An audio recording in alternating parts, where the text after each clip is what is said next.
Hello and welcome to My Strange Addiction.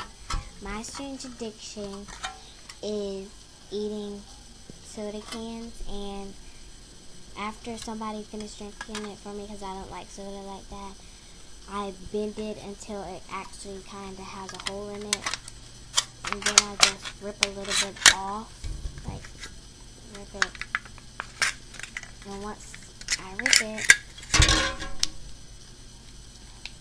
this is it.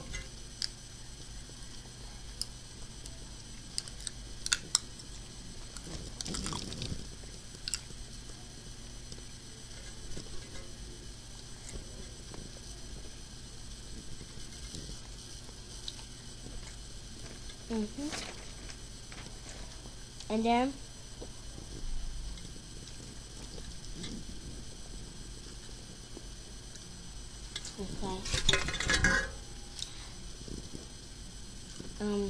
yeah, it's really good. The first time I was really scared that it would like get me or something would break down in my throat, but it didn't.